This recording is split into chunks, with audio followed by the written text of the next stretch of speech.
Hello dear student, स्वागत है आप सभी का एक्सपी क्लासेस में। मेरा नाम है मुकुंद। कक्षा 11 गणित के अंतर्गत आज हम लोग देखने वाले हैं चैप्टर नंबर 16 प्रोबेबिलिटी यानी कि प्रायिकता को।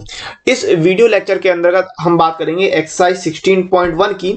यदि आपने कक्षा 11 गणित के पुराने वीडियो नहीं देखे हैं तो कक्षा 11 गणित की प्लेलिस्ट आपको आई बटन पर मिल जाएगी, जहां से आप अपने पुराने वीडियो को देखकर अपनी तैयारी कंप्लीट कर सकते हैं।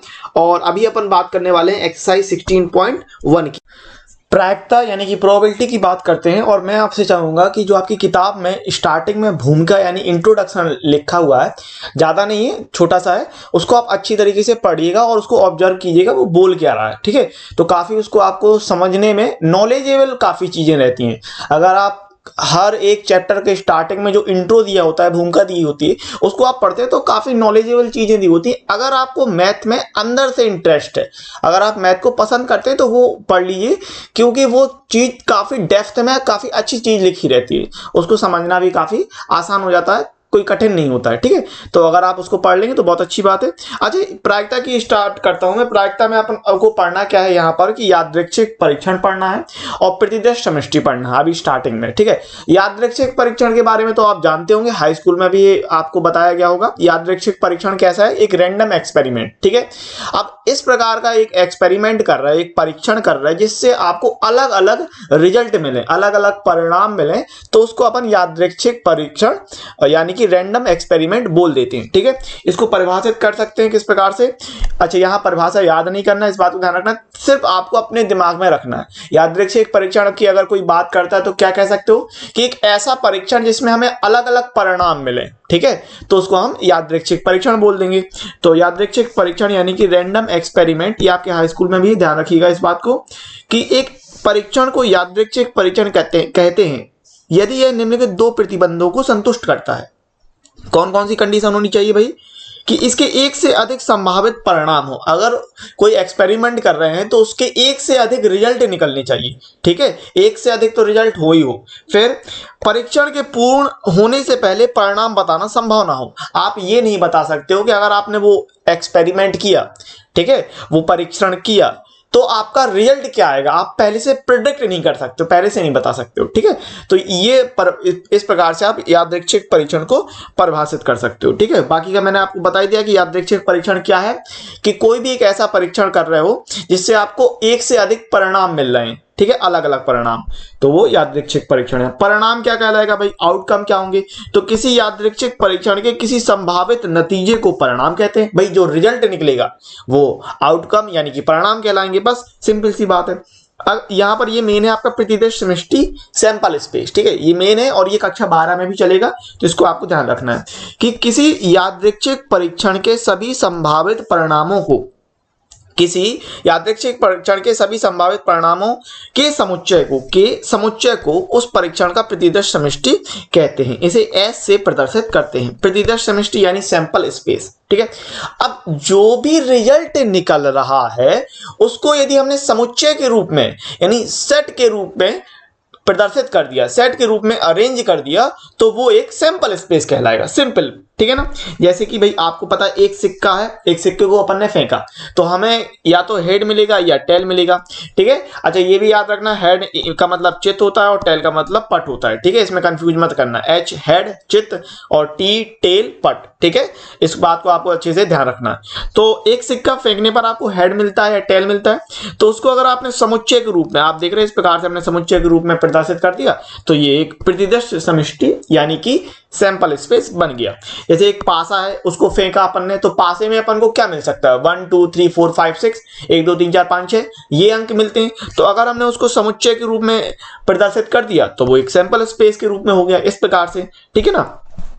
अभी देखो, प्रतिदर्श समष्टि के प्रत्येक अवयव को प्रतिदर्श बिंदु कहते हैं। ये कोई खास इंपॉर्टेंट बात नहीं, लेकिन आप ध्यान रख सकते हो कि जो भी प्रत्येक एक अवयव होगा उसको अपन प्रतिदर्श बिंदु कहेंगे। ठीक है, अच्छा आगे बढ़ते हैं। बहुत ही सिंपल चीज है, प्रोबेबिलिटी बहुत ही आसान रहने वाली है। कक्षा 12 में एक अलग लेवल हो जाता है, फिर वो प्रायिकता क्रमशः हो जाता है।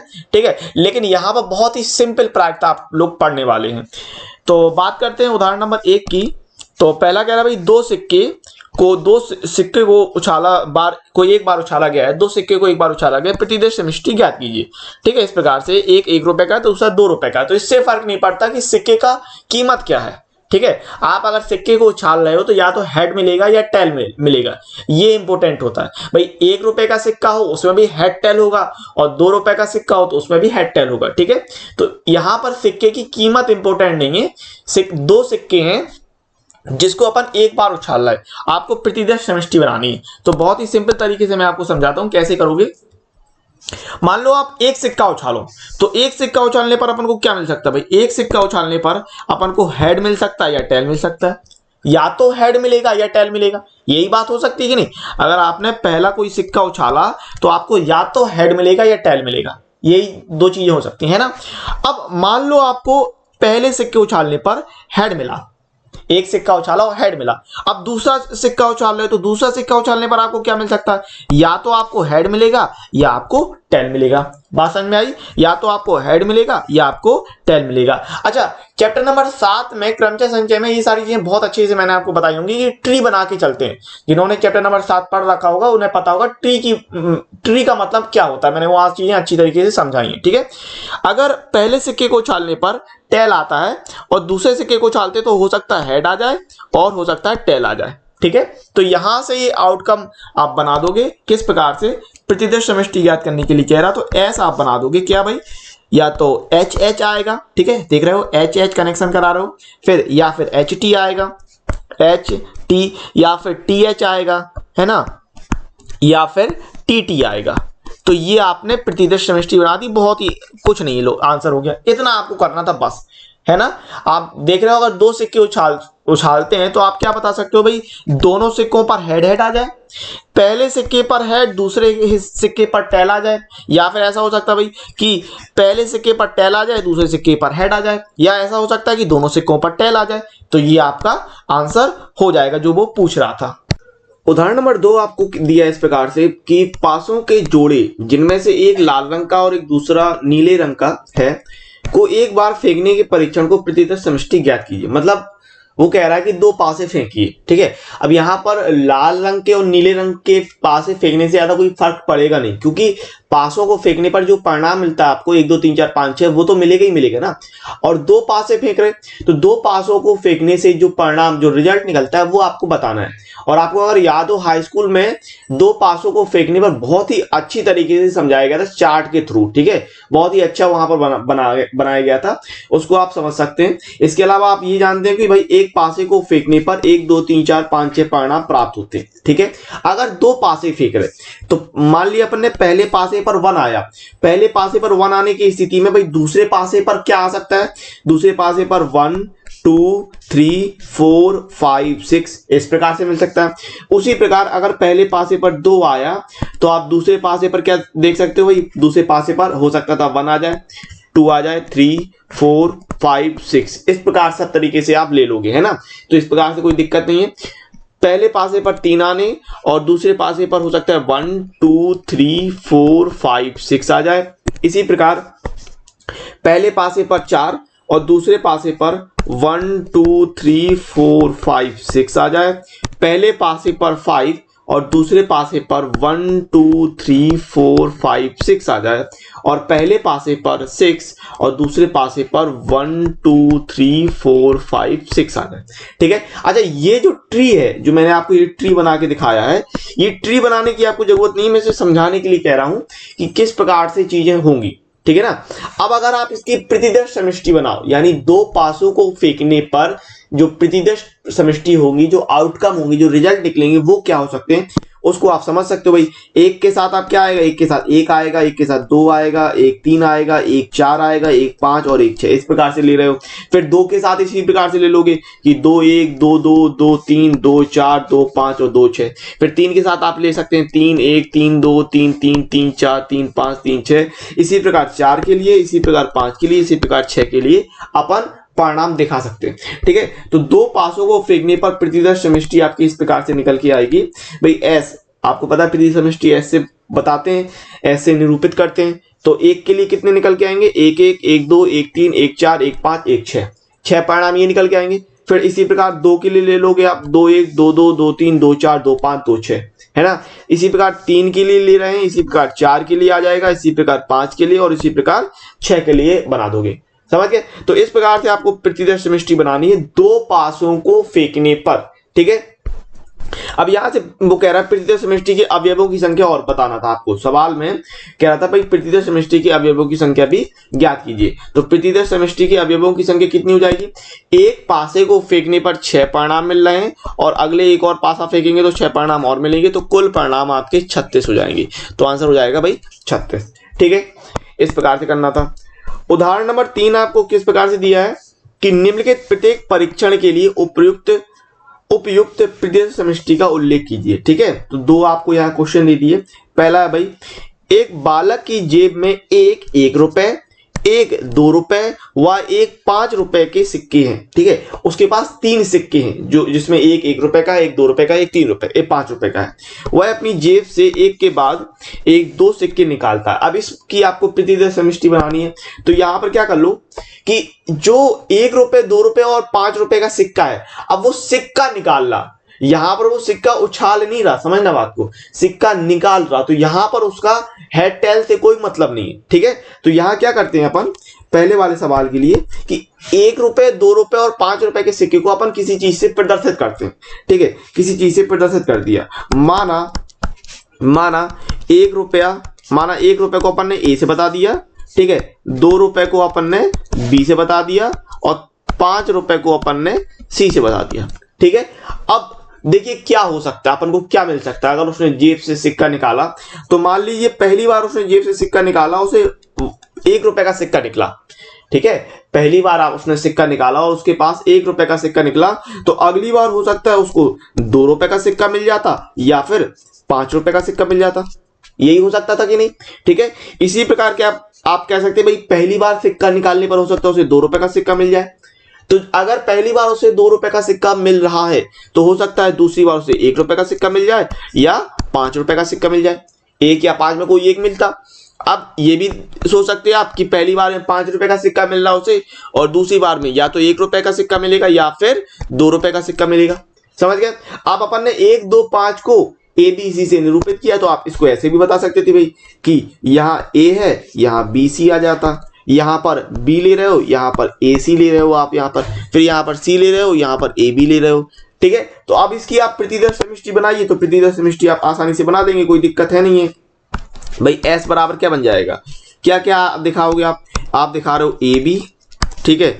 फिर आप ले रहे हो AC, क्लियर है।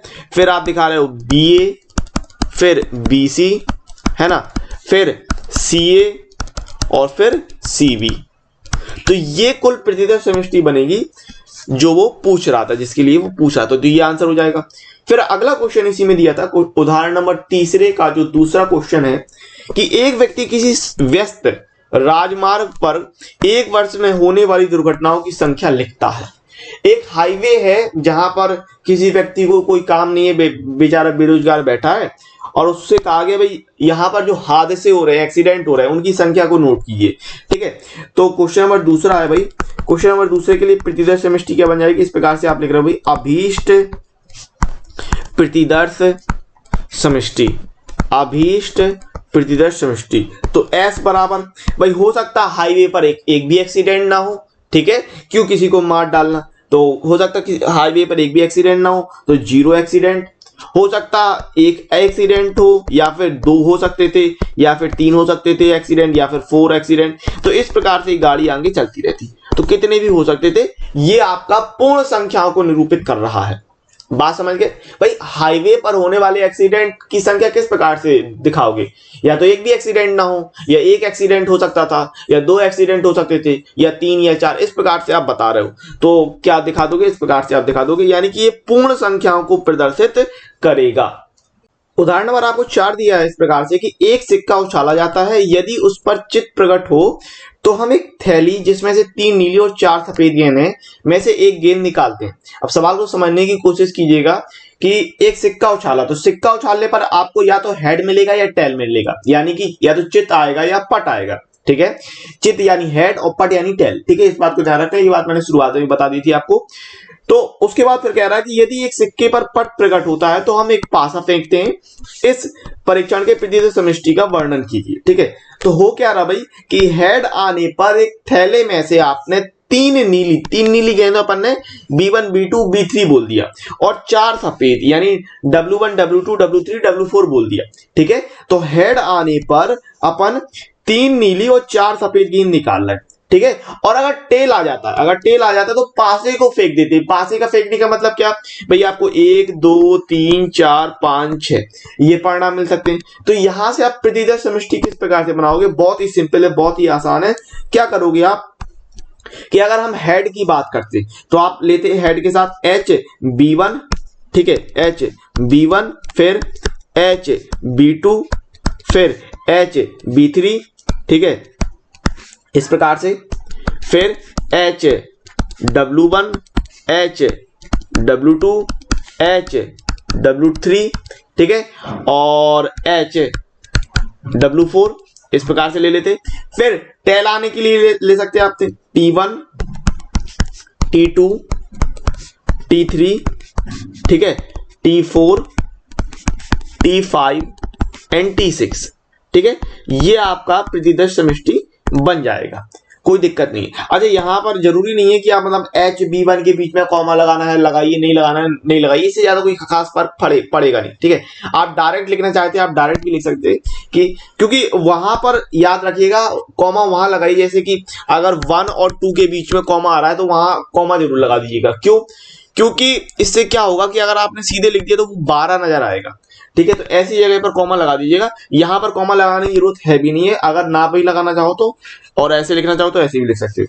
कैसे, मैं क्या कह रहा हूं भाई, आप लिख सकते हैं direct H B1 H B2 H B3 फिर H W1 H W2 H W3 H W4 and चित के लिए क्या लेते हैं आप T1 T2 T3 T4 T5 and T6। तो ये आपका जो सैंपल स्पेस बनना था प्रतिदर्श समष्टि, इस प्रकार से आपने उत्तर बता। उदाहरण नंबर 5 आपको दिया इस प्रकार से कि एक ऐसे परीक्षण पर विचार कीजिए जिसमें एक सिक्के को बार बार तब तक उछालते रहते हैं जब तक उस पर चित्त यानी कि हेड चित्त प्रकट ना हो जाए। इसकी प्रतिदर्श समष्टि का वर्णन कीजिए। तो आपको कुछ इस प्रकार से सवाल दिया है। सवाल को समझने की जरूरत है कि आपको सिक्का तब तक उछालना है जब तक हेड ना आ जाए। ठीक है, तो भाई कंडीशन किस प्रकार से आप दर्शाओगे भाई, एस बराबर आप दिखाओगे कि हो सकता है पहली उछाल आपने पहला एक बार सिक्का उछाला और पहली बार उछालने पर हेड आ गया, नीचे आ गया, तो आप कह दोगे भाई हेड आ गया। ठीक है, अब आपने दूसरा परीक्षण स्टार्ट किया। ठीक है, ये हो गया पहले परीक्षण के लिए। दूसरा परीक्षण आपने स्टार्ट किया कि भाई पहले उछाल पर हेड नहीं आया, टेल आया, तो भाई पहली उछाल पर टेल आया और आपने कहा अब दूसरी बार, क्योंकि तब तक उछालना जब तक हेड ना आ जाए। ठीक है, ये तो हो गया एक परीक्षण। अब आप देखते हो दूसरे परीक्षण की बात करते हो, तो पहली उछाल पर टेल आया और अगली दूसरी उछाल पर हेड आ गया, तो आप रुक गए यहां पर। फिर आप क्या देखोगे कि पहली उछाल पर टेल, दूसरी उछाल पर भी टेल आ जाए और तीसरी उछाल पर हेड आ जाए, तो यहां पर भी कहानी खत्म। फिर आगे देखते हो कि पहली उछाल पे हेड, दूसरी उछाल पे हेड, तीसरी उछाल पे हेड, चौथी उछाल पे हेड, पहली उछाल पे टेल, दूसरी उछाल पे टेल, तीसरी उछाल पे टेल और चौथी उछाल पर हेड आ जाए। ठीक है, टी टी टी एच आ जाए, इस प्रकार से बना सकते हो। फिर आगे आप समझ रहे हो कि किस प्रकार से चीजें जाएंगी, T T T T and H आ जाए। ठीक है, तो ये कहानी आगे बढ़ती रहेगी।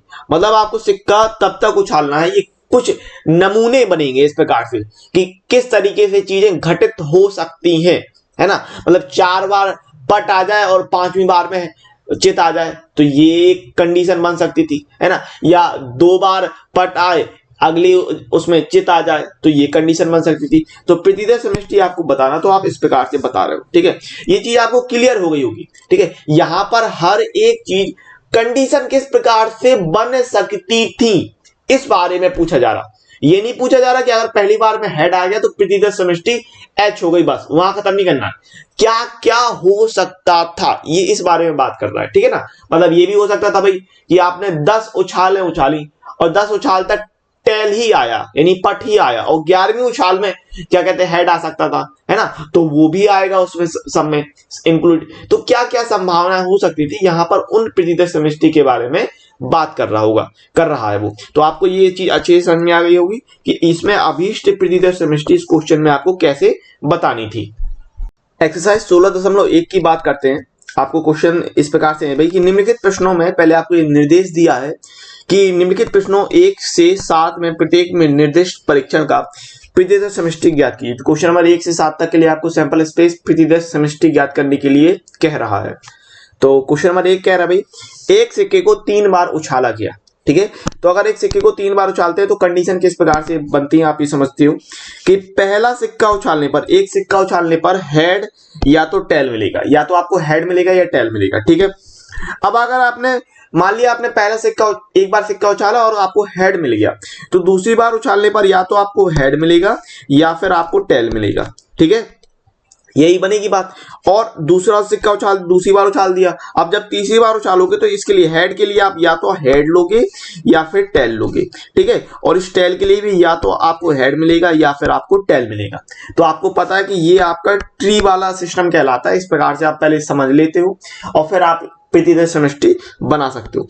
अब ये हो सकता था कि पहले सिक्के को उछालने पर टेल आ जाए, पट आ जाए, तो दूसरे सिक्के को उछालने पर या तो हेड मिलेगा अपन को या फिर टेल मिलेगा, ठीक है। और तीसरी बार में या तो हेड या फिर यहाँ पर टेल, ये हेड और ये टेल। तो इस प्रकार से आप बता दोगे कि भाई प्रतिदर्श समष्टि किस प्रकार से बननी है, ठीक है। तो बना देते हैं भाई प्रतिदर्श समष्टि एस, है ना। एस बराबर क्या निकल के आएगा, एस बराबर आएगा एच एच एच फिर एच एच टी, ठीक है, एच एच एच फिर एच एच टी फिर एच टी एच फिर एच टी टी, ठीक है, एच टी टी। यानी चित्त के लिए, यानी हेड के लिए, चित्त के लिए आपको 4 निकल के आ रहे हैं, आप ये देख पा रहे हैं 4 परिणाम यहां से निकल के आए। और इसी प्रकार टेल के लिए भी 4 परिणाम निकाल के आप दिखा दोगे, टी एच एच फिर टी एच टी फिर T T H and T T T. तो ये कुल 8 परिणाम अपन को निकल के आएंगे, यानी टी एच एच फिर आप देख रहे हो टी एच टी फिर टी टी एच फिर टी टी टी। तो कुल ये 8 परिणाम निकल के आ रहे हैं। बहुत ही सिंपल चीज है, ये आपका आंसर हो जाएगा। क्वेश्चन नंबर 2 आपको दिया है भाई एक पासा 2 बार फेंका गया। तो ये आपने उदाहरण लगा रखा है, ठीक है। और दो पासे को एक पासे को 2 बार फेंकना या 2 पासे को फेंकना एक ही चीज है। उदाहरण नंबर 2 में अपन ने लगाया था। तो सैंपल स्पेस आप बना सकते हो। कैसे बनाओगे, 1 के साथ बाकी 6 आएंगे, फिर 2 के साथ बाकी 6, 3 के साथ बाकी 6 ले लोगे। यानी आप बनाओगे 1 के साथ 1 1 1 2 1 3 1 4 1 5 1 6, ठीक है। उसी प्रकार 2 के साथ आप बनाएंगे 2 1 2 2 2 3 2 4 2 5 2 6। सेम 3 के साथ, 4 के साथ, 5 के साथ और 6 के साथ आप बना लोगे। तो 2 पासों को फेंकना या एक पासे को 2 बार फेंकना, इसमें आपको कोई दिक्कत नहीं है। बहुत ही सिंपल तरीके से आप बना सकते हो सैंपल स्पेस। उदाहरण नंबर 2 में मैंने आपको ये चीज अच्छी तरीके से समझा भी दी थी, ठीक है। अब देखिए क्वेश्चन नंबर 3 आपको कह रहा है एक सिक्के को 4 बार उछाला गया।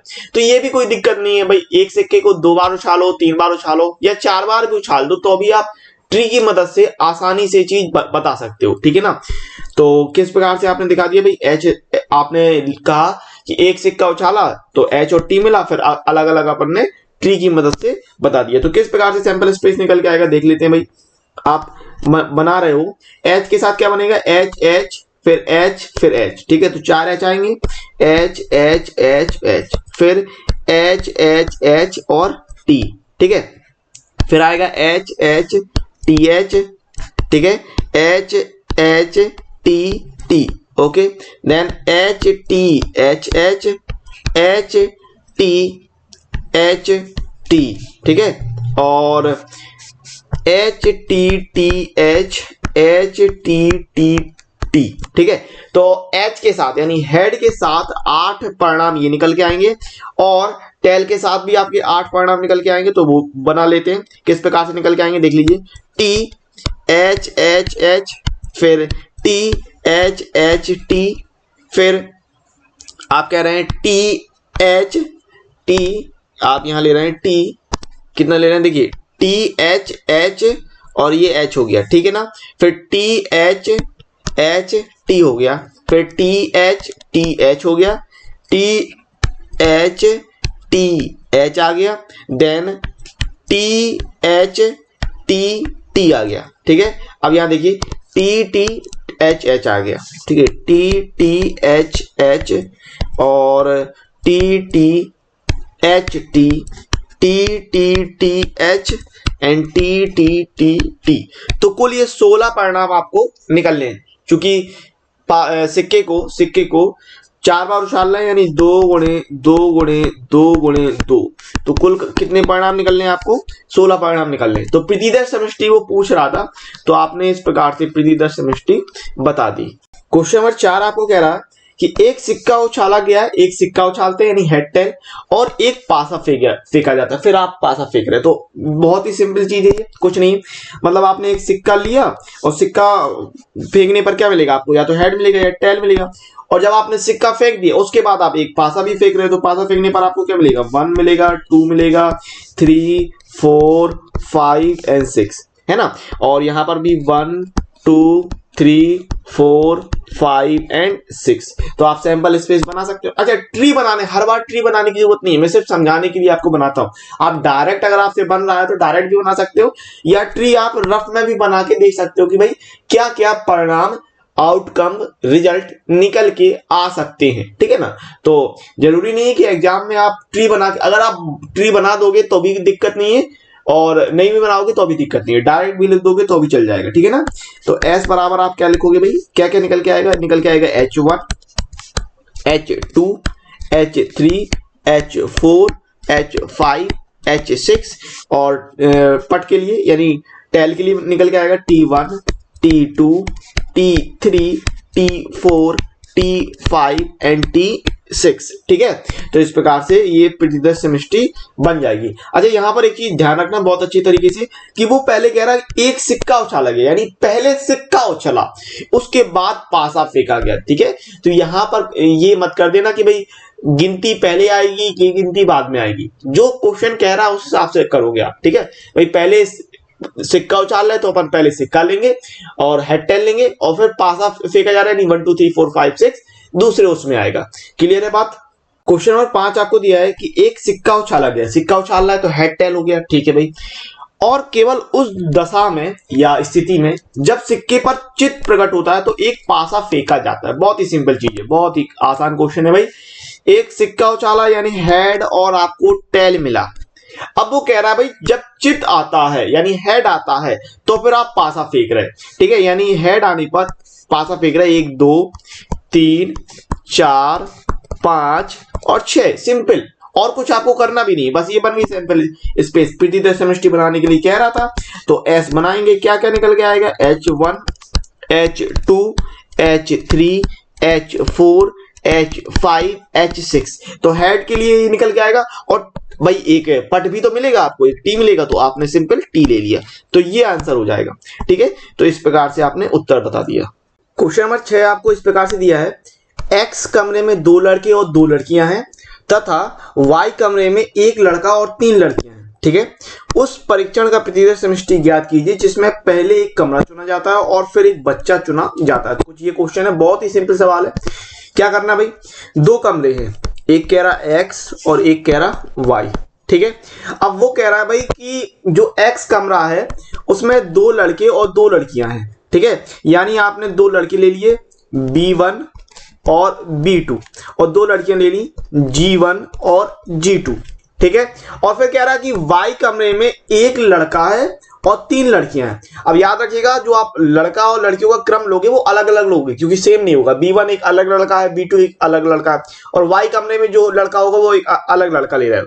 यानी यहाँ पर आपने एक लड़का कह रहा था तो अगला B3 लड़का नाम दे दिया अपन ने, ठीक है। और 3 लड़कियां हैं तो G1 G2 हो गया था, फिर आप यहां ले लीजिए G3 G4 एंड G5, ठीक है। ये 3 लड़कियां अपन ने अलग अलग ले ली इस प्रकार से। अब इनकी प्रतिदर्श समष्टि बनाने के लिए क्या है, तो सिंपली बना देंगे। और वो ये कह रहा था कि भाई पहले आपको कमरा चुनना है और फिर आपको बच्चा चुनना है, तो सीधा सीधा अपन को पहले कमरा चुनना था, ठीक है, XY, और फिर वो कह रहा था कि कोई एक चाइल्ड, कोई एक बच्चा चुन लीजिए। तो इस प्रकार से आप प्रतिदर्श समष्टि दिखा दोगे। तो क्या S क्या बनेगा भाई? S बन जाएगा आपका XB1 XB2 XG1 और XG2, फिर YB3 और YG3 YG4 एंड YG5।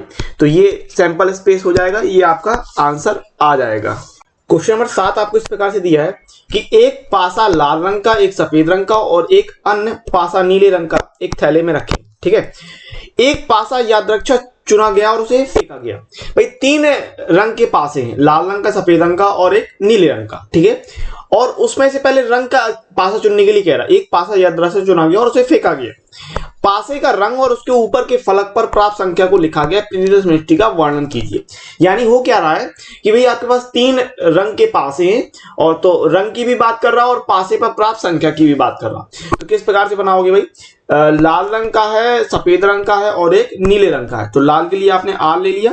ठीक है, लाल रंग का पासा हो गया ये, और फिर सफेद रंग का पासा हो गया और नीले रंग का पासा हो गया। ये 3 पासे हुए अपने पास।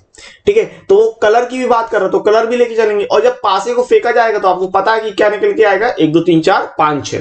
ठीक है, तो लाल रंग के लिए भी आप ले लोगे 1 2 3 4 5 एंड 6, और सफेद रंग के लिए ले रहे हो आप 1 2 3 4 5 एंड 6, और नीले रंग के लिए, ब्लू के लिए 1 2 3 4 5 एंड 6। अब यहां से आप प्रतिदर्श समष्टि सिंपली बना सकते हो, कोई दिक्कत है नहीं। एस बराबर क्या दिखाओगे भाई, दिखाओगे आप R1 R2 R3 R4 R5 R6। ये हो गया लाल पासे के लिए। ठीक है, फिर सफेद की बात कर लें इसी प्रकार, W1 W2 W3 W4 W5 and W6। फिर ब्लू के लिए ले लो B1 B2 B3 B4 B5 and B6। तो ये आपका भाई जो आंसर कह रहा था, ये इतना आंसर आ जाएगा। क्वेश्चन नंबर 8 आपको दिया है इस प्रकार से कि भाई एक परीक्षण में 2 बच्चों वाले परिवारों में से प्रत्येक में लड़के लड़कियों की संख्या को लिखा जाता है। अच्छा, ये क्वेश्चन आपके कक्षा 12 के लिए भी इस तरीके का एक दो क्वेश्चन कक्षा 12 में आपको दिए हुए हैं। तो इस प्रकार इस क्वेश्चन को अच्छे से समझिएगा, क्योंकि ये जो प्रतिदर्श समष्टि यहाँ बनाओगे, सैंपल स्पेस यहाँ बनाओगे, ये कक्षा 12 में बिल्कुल सेम क्वेश्चन दिया हुआ है। ध्यान पूर्वक देखना है इसको। क्या है भाई कि एक परीक्षण में 2 बच्चों वाले परिवार में से प्रत्येक में लड़के लड़कियों की संख्या को लिखा जाता है। ठीक है, पहला क्वेश्चन कह रहा है कि यदि हमारी रुचि इस बात को जानने में है कि जन्म के क्रम में बच्चा लड़का है या लड़की, तो प्रतिदर्श समष्टि क्या होगी। ठीक है, पहली बात तो ये पूछ रहा है कि भाई प्रतिदर्श समष्टि बताइए अगर बच्चे, यदि एक परिवार में 2 बच्चे हैं। ठीक है, तो अगर एक परिवार में 2 बच्चे हैं तो किस प्रकार से हो सकते हैं, आप इसको समझिए कि हो सकता है भाई पहला बच्चा अगर लड़का है, अपन ये क्रम नाम दे रहा है। अगर कोई कह रहा भाई बड़ा लड़का है तो अपन ने बड़े लड़के के लिए कैपिटल भी ले लिया, और छोटा लड़का है तो छोटा लड़के के लिए स्मॉल भी ले लिया। इसी प्रकार अगर बड़ी लड़की होती तो उसके लिए अपन कैपिटल जी मान रहे हैं, और छोटी लड़की होती तो उसके लिए स्मॉल जी मान लिया, कोई दिक्कत नहीं। अब यहां से आप इस प्रतिदर्श समष्टि बना लोगे। कैसे बन सकते भाई, 2 बच्चे हैं, 2 बच्चों के लिए बनानी है तो किस प्रकार से बन सकता था कि भाई पहले बड़ा लड़का 2 लड़के हो जाए, परिवार में दोनों जो बच्चे हों वो दोनों बच्चे लड़के हों, दोनों बच्चे लड़के हैं। उसी स्थिति में क्या होगा कि कैपिटल बी और स्मॉल बी। ठीक है ना, पहला बच्चा जो होगा वो बड़ा लड़का होगा, दूसरा बच्चा अगर लड़का ले रहे हैं तो वो छोटा लड़का, तो इस कैपिटल बी और स्मॉल बी। फिर अपन ने कह दिया पहला जो बच्चा है वो बड़ा लड़का है और दूसरा जो बच्चा हुआ वो लड़की हो गई, तो स्मॉल जी ले लोगे इस प्रकार से। ठीक है ना, यहीं पर अगर वो कह देते कि पहला बच्चा लड़की है तो कैपिटल जी यानी बड़ी लड़की हो गई, फिर स्मॉल बी ले लोगे क्योंकि लड़का हो रहा, लड़की और लड़का। फिर आपने कहा कि दोनों बच्चे लड़की होते तो कैपिटल जी और स्मॉल जी। इस प्रकार से आप बता रहे हो कि नहीं, ये बात समझ गए होगे। इस प्रकार से बनाओगे भाई अगर परिवार में दोनों बच्चे लड़के हैं, यानी पहला बच्चा बड़ा लड़का और छोटा लड़का, तो कैपिटल बी और स्मॉल बी। ठीक है, फिर लड़का और लड़की हो रहे हैं, यानी बड़ा लड़का और छोटी लड़की, बी और जी। फिर वो ये कह रहा है कि भाई पहले बड़ी लड़की है, पहले लड़की और फिर लड़का, यानी बड़ी लड़की और छोटा लड़का, तो जी और बी। और फिर ये कह सकते हैं परिवार में दोनों बच्चे लड़कियां हैं तो कैपिटल जी और स्मॉल जी, यानी बड़ी लड़की और छोटी लड़की। तो इस प्रकार से वो सैंपल स्पेस आपको पूछ रहा था, प्रतिदर्श समष्टि ये आपने बता दिया। क्वेश्चन नंबर 8 में आपको सेकंड क्वेश्चन इस प्रकार से दिया है कि यदि हमारी रुचि किसी परिवार में लड़कियों की संख्या जानने में है तो प्रतिदर्श समष्टि क्या होगी। अब यहां पर आपको बताना है कि परिवार में अगर लड़कियां हैं, 2 बच्चों की बात कर रहा था, तो किस प्रकार से हो सकता था। तो यहां से सेकंड क्वेश्चन के लिए सैंपल स्पेस इस प्रकार से बना सकते थे भाई कि हो सकता है एक भी लड़कियां ना हो, है ना, परिवार में एक भी लड़कियां नहीं है, हो सकता है परिवार में एक लड़की निकल हो, या फिर हो सकता है कि परिवार में दोनों बच्चे जो हो वो लड़कियां हो जाए। तो प्रतिदर्श समष्टि कैसे बनाओगे भाई? 0, 1 और 2। ठीक है, ये आंसर कहलाएगा। बात समझ गए? वो पूछ रहा था क्वेश्चन में कि परिवार में लड़कियों की संख्या जानने में, ठीक है, लड़कियों की संख्या क्या हो सकती है, उस बात की आपको प्रतिदर्श समष्टि बनानी थी। लड़कियों की संख्या की बात समझ गए ना? संख्या की प्रतिदर्श समष्टि बनानी थी आपको। यानी कि परिवार में हो सकता था एक भी लड़की ना हो तो 0, एक लड़की है तो अब इससे फर्क नहीं पड़ रहा कि वो छोटी लड़की है बड़ी लड़की, नहीं, एक लड़की है तो 1, और अगर दोनों बच्चे लड़कियां हैं तो 2। तो ये आंसर कहलाएगा। ठीक है, क्वेश्चन नंबर 9 आपको दिया इस प्रकार से कि भाई एक डिब्बे में एक लाल और एक जैसी 3 सफेद गेंद है। एक जैसी 3 सफेद गेंद का मतलब क्या है कि अभी अपन आप जो लेते थे उसमें नंबर डाल देते थे, B1, W1, W2। ठीक है, यहां पर एक जैसी कह रहा है, तो एक जैसी का मतलब अब यहां पर आप W1, W2, W3 नहीं लोगे, आप एक लाल गेंद R ले लिया अपन ने और 3 सफेद गेंद कह रहा था तो W 3 अपन ने सफेद गेंद इस प्रकार से ले ली। ठीक है, अब वो कह रहा है 2 गेंद उत्तरोत्तर यानी इन सक्सेशन बिना प्रतिस्थापित किए यादृच्छा निकाली जाती है। अब बिना प्रतिस्थापित करने का मतलब है आपने निकाला उसको रखा नहीं। ठीक है, बिना प्रतिस्थापित किए निकाली जाती है। इस परीक्षण का प्रतिदर्श समष्टि ज्ञात करो। तो बहुत ही सिंपल बन जाना है क्या भाई कि अगर आप प्रतिदर्श समष्टि S बना रहे हो सैंपल स्पेस, तो क्या हो सकता है भाई कि आपने एक लाल गेंद निकाली, ठीक है, एक लाल गेंद निकाली और फिर हो सकता है एक सफेद गेंद निकला, या फिर ऐसा हो सकता था कि पहले सफेद गेंद निकली फिर लाल गेंद निकला, फिर ये हो सकता था भाई कि दोनों सफेद गेंद निकला। इसके अलावा और कुछ तो बन नहीं सकता था। क्यों? क्योंकि भाई 3 सफेद गेंद है जो कि एक जैसी हैं। तो ये हो सकता था आपने एक गेंद निकाली और याद रखना भाई वो बिना प्रतिस्थापित किए कह रहा है, यानी आपने निकालने के बाद उसे वापस नहीं रखा। ठीक है, बिना प्रतिस्थापित किए, ये अच्छा ये टर्म आपका कक्षा 12 में बहुत ज्यादा इस्तेमाल होता है, तो वहां पर भी आपको ध्यान रखना है। बिना प्रतिस्थापित किए का मतलब है आपने गेंद बाहर निकाल ली, उसको वापस नहीं रख रहे। प्रतिस्थापित, बिना प्रतिस्थापित मतलब निकालने के बाद वापस नहीं रखा। ध्यान रहेगा, आपको बहुत ज्यादा इस्तेमाल होगा कक्षा 12 में, तो इस बात को ध्यान रखना। अब क्या कर रहे हैं कि गेंद निकाली और वापस नहीं रखा, तो बिना प्रतिस्थापित किए। तो कैसे हो सकता भाई कि आपने पहली गेंद लाल निकाली और दूसरी से गेंद सफेद निकाल ली, ऐसा हो सकता था। एक चीज ये बन सकती थी। फिर क्या हो सकता था कि सफेद गेंद निकाली और फिर लाल गेंद निकल आए, या फिर ये हो सकता था कि दोनों ही आपने एक सफेद निकाली फिर से दोबारा 3 सफेद है ना, तो एक सफेद निकले और दूसरी भी सफेद निकला। ये तो ये 3 कंडीशन आपकी बन सकती थी, तो ये आंसर हो जाएगा। क्वेश्चन नंबर 10 आपको इस प्रकार से दिया है कि एक परीक्षण में एक सिक्के को उछाला जाता है, यदि उस पर चित्र प्रकट होता है तो उसे पुनः उछाला जाता है।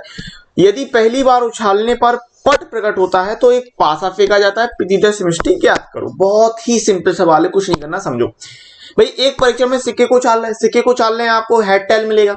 अब वो कह रहा है यदि हेड मिला यानी चित मिला, तो चित मिलने पर सिक्के को पुनः उछाला जाता है। चित अगर आता है तो सिक्के को आप फिर से उछाल रहे, यानी है क्या कि आपको भाई हेड मिलता है या टेल मिलता है, भाई यही कह रहा है वो सिक्के को उछालने पर।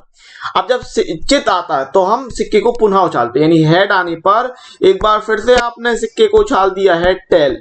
ठीक है, और यदि पहली उछालने पर पट प्रकट होता है, अब यदि वो पट की बात कर रहा है, पट आता है तो हम पासा फेंक देते हैं, यानी टेल आने की स्थिति में, पट आने की स्थिति में आप पासा फेंक रहे हो। ठीक है, तो यहां से आप पासा फेंक दो भाई टेल के लिए। तो 1 2 3 4 5 and 6। ठीक है, इस प्रकार से आप प्रतिदर्श समष्टि बहुत ही सिंपल तरीके से बना दोगे, कोई दिक्कत नहीं। तो प्रतिदर्श समष्टि में क्या बन जाएगा एस में कि H H H T, फिर T1 T2 T3 T4 T5 T6, तो ये आंसर हो जाएगा। क्वेश्चन नंबर 11 आपको दिया है कि मान लीजिए कि बल्बों के एक ढेर में से 3 बल्ब यादृच्छा निकाले जाते हैं। यादृच्छा आपको पता है रैंडमली, ठीक है ना, कोई भी बल्ब। यादृच्छा मतलब क्या होता है? रैंडमली। ठीक है, प्रत्येक बल्ब को जांचा जाता है, प्रत्येक बल्ब को जांचा जाता है और उसे खराब या ठीक में वर्गीकृत कर देते हैं। हम यहाँ पर खराब के लिए D कह रहा है और ठीक के लिए N कह रहा है, ठीक है ना। तो इस परीक्षण का प्रतिदर्श समष्टि ज्ञात करो। बहुत ही सिंपल है, कोई ज्यादा कठिन सवाल है नहीं है। जैसे अपन 3 सिक्के उछालते हैं या एक सिक्के को 3 बार उछालते हैं, बिल्कुल सेम टू सेम करना है, ठीक है ना।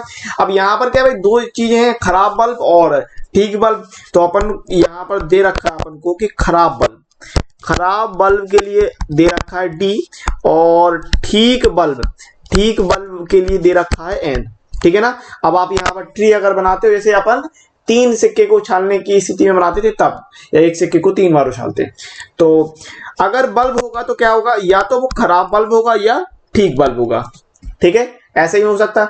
अब पहला बल्ब आपने चुना, पहला बल्ब भाई खराब निकला, तो दूसरा बल्ब क्या हो सकता था, या तो खराब होगा या ठीक होगा।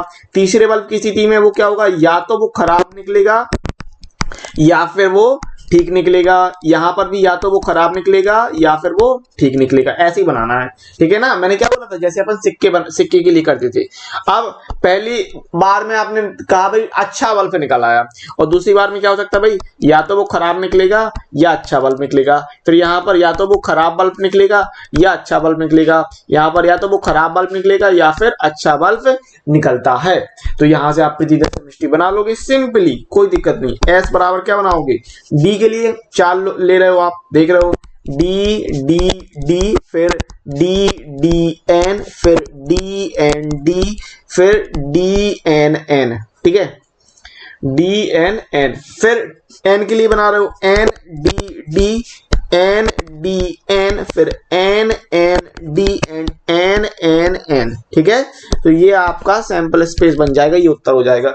तो जैसे मैंने आपसे कहा कि एक सिक्के को 3 बार उछालो या 3 सिक्के को उछालने की जो कंडीशन हो रही थी, उसी प्रकार से इसमें भी अपन को करना था, ठीक है।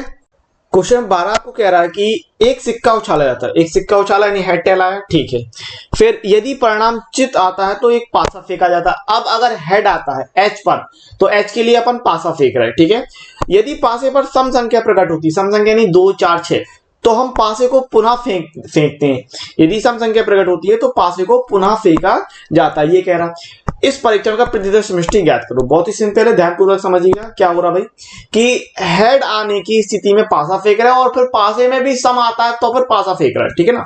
तो किस प्रकार से बनाओगे, देखो भाई, इस प्रकार से ले लो कि ये हो गया आपका हेड और यहां आ गया टेल, ठीक है। अब हेड आता है तो अपन पासा फेंक रहे हैं, ठीक है। हेड आने की स्थिति में अपन पासा फेंक रहे हैं। पासे का मतलब क्या भाई, कि 1 आएगा, 2 आएगा, आपको मिलेगा, 3 मिल सकता है, 4 मिल सकता है, 5 मिल सकता है और 6 मिल सकता है। यही बात होगी भाई। क्या कह रहा है आपको कि एक सिक्का फेंका गया तो हेड टेल हो गया। अगर हेड आता है तो अपन पासा फेंक देते, तो अपन ने पासा फेंक दिया, 1 2 3 4 5 6 हेड के लिए, ठीक है। टेल में कुछ करना भी नहीं है अपन को। फिर वो कह रहा है कि यदि सम संख्या मिली, यानी 2 4 और 6, यदि सम संख्या मिली तो पासे को फिर से फेंक देते हैं, यानी 2 4 6 के लिए पासे को फिर से फेंकोगे, यानी 2 के लिए 1 2 3 4 5 एंड 6, और 4 के लिए भी दिखाओगे किस प्रकार से भाई, 1 2 3 4 5 एंड 6, और 6 के लिए ले लेंगे आप 1 और 2 3 4 5 एंड 6, ठीक है। अब इसके लिए आप सैंपल स्पेस बना दो सिंपली, है ना। तो कैसे, S बराबर, एक काम करो, सिंगल जो T है, क्योंकि T का कुछ काम नहीं है तो T को पहले ले लो, फिर डबल डबल ले लो। अब डबल डबल कौन आएंगे भाई, डबल डबल आएगा आपका H1 H3 और H5, क्योंकि H1 H3 H5 इनके साथ कुछ नहीं और नहीं होना, यानी H1 H2 H3, ठीक है। इतना अपन ने ले लिया। फिर हेड के साथ सम संख्या और उनके हर एक के साथ पासे को फिर से लेना, यानी अगर मैं बात करूं H का 2 के साथ, H2 और 2 के साथ अपन क्या लेंगे, 1 2 3 4 5 6, ये भी लोगे। तो क्या किस प्रकार से दिखाओगे कि H1 और H2 H21 H22 H23 H24 H25 H26, इस प्रकार से दिखाओगे, ठीक है। इसके बाद अगर मैं बात करता H41 H42 H43 H44 H45 and H46, और H61 H62 H63 H64 H65 H66। तो ये भैया सैंपल स्पेस निकल के आएगा। बात समझ गए होगे आप मेरी। क्या कह रहा सवाल, एक बार देख लेते हैं फिर से, कि पासा फेंका, सिक्का उछाला जाता है, सिक्के पर अगर चित आता है तो अपन पासा फेंक देते हैं। तो देखो आप यहाँ देख रहे हो कि भाई अपन ने सिक्का उछाला, हेड टेल हो गया। अगर हेड आया तो अपन ने पासा फेंक दिया, यानी 1 2 3 4 5 6। अब वो यहाँ ये कह रहा है कि अगर पासे पर सम संख्या मिली, अगर आपको सम संख्या मिलती है तो पासे को पुनः फेंक देते हैं, यानी 2 4 और 6 की स्थिति में पासे को अपन ने फिर से फेंक दिया। तो बस इस प्रकार से आप सैंपल स्पेस बना दोगे, बहुत ही सिंपल है, कोई चीजें इतना कठिन है भी नहीं है, ठीक है। तो ये आंसर हो जाएगा। क्वेश्चन नंबर आपको 13 दिया है इस प्रकार से कि कागज की 4 पर्चियों पर संख्याएं 1 2 3 4 अलग अलग लिखी गई हैं, ठीक है, यानी 4 पर्ची बनाई है, ठीक है। इन पर्चियों को एक डिब्बे में रखकर भली भांति मिलाया गया है। एक डिब्बे में एक व्यक्ति डिब्बे में से 2 पर्चियां एक के बाद दूसरी बिना प्रतिस्थापित किए निकालता है। अभी मैंने आपको जस्ट बताया था कि बिना प्रतिस्थापन का मतलब क्या है कि आपने जो चीज निकाली उसको वापस नहीं रखा। समझ रहे हो ना बात मेरी? आपने जो चीज निकाली उसको वापस नहीं रखा। ये टर्म आप शब्द ये इस्तेमाल होगा बहुत कक्षा 12 में भी, तो आपको याद रखना है। बिना प्रतिस्थापित का मतलब है कि आप कोई चीज निकालते हो उसको वापस उसी स्थान पे नहीं रखते हो, ठीक है ना। हाँ, इस परीक्षण का प्रतिदर्श समष्टि ज्ञात कीजिए। तो अपन ने ले लिया भाई, डिब्बे में 4 पर्चियां हैं जिन पर 1 2 3 4 लिखा है, ये आपको दे रहा है। तो अगर आपने पहली बार में, मान लीजिए पहली बार में 1 निकाला, पर्ची नंबर 1 निकली, तो अब आपको निकालने के लिए 1 नहीं है, अब बची कौन सी है? 2 3 4। तो अगली बार कौन सी निकल सकती है? या तो 2 निकलेगी, या 3 निकलेगी, या 4 निकलेगी। बात समझ में आई कि नहीं आई? इसी प्रकार पहली पर्ची अगर आपने 2 निकाली तो अगली बार निकालने के लिए या तो 1 होगा, या 3 होगा, या 4 होगा। सेम आगे बना लोगे, अगर पहली बार निकालने पर आपको तीसरी पर्ची मिली तो दूसरी बार में या तो 1 मिलेगी, या 2 मिलेगी, या 4। और अगर आपने पहली बार में चौथी पर्ची निकाली तो दूसरी बार में या तो आपको पहली, या दूसरी, या तीसरी पर्ची में से कोई एक मिलेगी, ठीक है। तो इस प्रकार से ये कहलाता है बिना प्रतिस्थापित के, यानी कि आपके पास अब जब 1 पर्ची निकल गई तो अगली बार निकालने के लिए 3 पर्चियां बची, ठीक है ना। ये नहीं कि आपने कि 1 निकाल ली, पर्ची कोई 1 निकाली और उसको भी वापस रख दिए, ऐसा नहीं कर रहे थे, ठीक है। हाँ, तो यहां से सैंपल स्पेस आप बना लोगे। सैंपल स्पेस किस प्रकार से बन जाएगा? सिंपली क्या आएगा? 1 2 आएगा, फिर 1 3 आएगा, फिर 1 4 आएगा, फिर कितना आएगा? 2 1 2 3 एंड 2 4 आएगा, फिर 3 1 3 2 एंड 3 4 आएगा, फिर 4 1 4 2 एंड 4 3 आएगा इसमें। तो इस प्रकार से आना, ये टोटल आपका आंसर हो जाएगा। क्वेश्चन नंबर 14 की बात करते हैं। आपको दिया है, एक परीक्षण में एक पासा फेंका जाता है, यदि पासे पर प्राप्त संख्या सम है तो एक सिक्का एक बार उछाला जाता है। तो सिक्का एक सिक्का एक बार उछालते हैं, ठीक है। और यदि पासे पर प्राप्त संख्या विषम है तो सिक्के को अपन 2 बार उछालते हैं। प्रतिदर्श समष्टि ज्ञात कीजिए। सिंपल सवाल है, करना क्या है, पहले तो यहां पर ये ध्यान रखिएगा आप कि वो कह रहा है कि जब विषम संख्या आ रही तो पास सिक्के को अपन 2 बार उछाल रहे हैं। तो आपको ये याद रखना है कि जब अपन सिक्के को 2 बार उछालते हैं तो अपन को क्या मिलता है, याद है कि नहीं? सिक्के को 2 बार उछालने पर अपन को मिलेगा HH HT TH और TT, ये मैंने आपको बताया था, ठीक है। अब आते हैं अपन ट्री पर। ट्री कैसे बनाना है अपन को कि भाई पासा फेंकते हैं, अब पासा फेंक रहे हैं तो आपको 1 2 3 4 5 6 मिलेगा, ठीक है। अब यहां पर ले लिया अपन ने, भाई ये है ये पासा, ठीक है। और पासे को अगर अपन फेंकते हैं तो अपन को मिलता है 1 2 3 4 5 और 6, ठीक है। क्लियर है बात? ये अपन को रिजल्ट मिल रहे हैं पासे को फेंकने पर। ओके, अब वो कह रहा है कि यदि पासे पर सम संख्या आती है तो सिक्का एक बार उछालें, ठीक है। अगर सम संख्या है यानी 2 4 और 6 पर सिक्के को एक बार उछालते हैं, यानी 2 के लिए कितना आ जाएगा? ये हो जाएगा H और T, फिर यहां पर 4 के लिए भी H और T, और 6 के लिए भी H और T ले लेंगे, ठीक है। अब जब संख्या अब पासे पर विषम आता है तो अपन 2 बार उछाल रहे हैं। 2 बार उछालने के लिए अपन को 4 रिजल्ट लेने पड़ेंगे, ठीक है। तो 2 बार उछालते भाई, 2 बार उछालने पर अपन को क्या क्या लेना भाई? देखो HH, फिर HT, फिर TH और TT, ये 4 चीजें अपन लेते आएंगे। 3 के साथ भी यही करेंगे, HH HT TH और TT ये लेंगे। और फिर 5 के साथ भी अपन HH HT TH और TT ये ले लेंगे, ठीक है ना। अब इसकी प्रतिदर्श समष्टि बना लेते हैं। तो प्रतिदर्श समष्टि S बनाएंगे तो किस प्रकार से निकल के आएगा भाई? 1 के साथ क्या निकल के आएगा? निकल के आएगा 1 HH, फिर 1 HT, 1 TH और 1 टी, ठीक है। फिर 2 के साथ क्या हो जाएगा, ये हो जाएगा 2H एंड 2T। फिर 3 के साथ क्या निकल के आएगा, 3 के साथ 3HH 3HT 3TH and 3TT, है ना। इसके बाद 4 के लिए ले लूं तो 4 के लिए 4H एंड 4T, और 5 के लिए निकल के आएगा 5HH 5HT 5TH और 5TT, और 6 के लिए क्या बनेगा 6H एंड 6T, ठीक है। तो इस प्रकार से आप प्रतिदर्श समष्टि आसानी से बना सकते हो। ये बात क्लियर है कि नहीं। तो वो कह रहा था कि सम के लिए एक बार उछालना है, सम के लिए एक बार उछालना है, और विषम के लिए अपन को 2 बार उछालना है। तो विषम के लिए अपन ने 2 बार ले लिया था, सिक्के को 2 बार उछालना है, ठीक है। तो इस प्रकार से आंसर आ जाएगा, ये हो जाएगा रिक्वायर्ड आंसर। क्वेश्चन नंबर 15 आपको कह रहा भाई कि एक सिक्का उछाला गया, ठीक है, सिक्का उछाल रहा है हेड एंड टेल, ठीक है। यदि उस पर पट प्रकट होता है, यानी अगर टेल आया, तो डिब्बे में से जिसमें 2 लाल और 3 काली गेंद रखी हैं, एक गेंद निकालते हैं।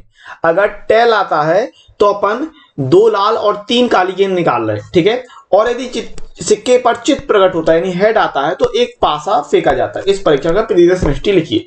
बहुत ही सिंपल है, कुछ नहीं है, ठीक है। अपन ने डिब्बे में भाई कह रहा हूं 2 लाल और 3 काली गेंद कह रहा, तो लाल गेंद अपन ने ले ली 2 लाल के लिए R1 R2, और 3 काली गेंद कह रहा था तो B1 B2 B3 कर लिया।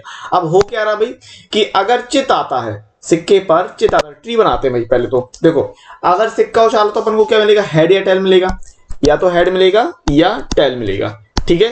अब वो कह रहा हेड आने पर चित्त प्रकट होता है तो हम पासा फेंकते हैं। अगर हेड आया तो अपन ने पासा फेंका, यानी 1 2 3 4 5 एंड 6, ये तो हो गई हेड की बात। फिर वो कह रहा था भाई शुरुआत में कि अगर पट आता है तो डिब्बे में 2 लाल और 3 काली गेंद है, एक गेंद निकालते हैं, ठीक है। तो यहां पर अपन गेंद निकाल रहे थे, यानी कि R1 R2 और B1 B2 और B3, ठीक है। अब इसके लिए बना लो सैंपल स्पेस।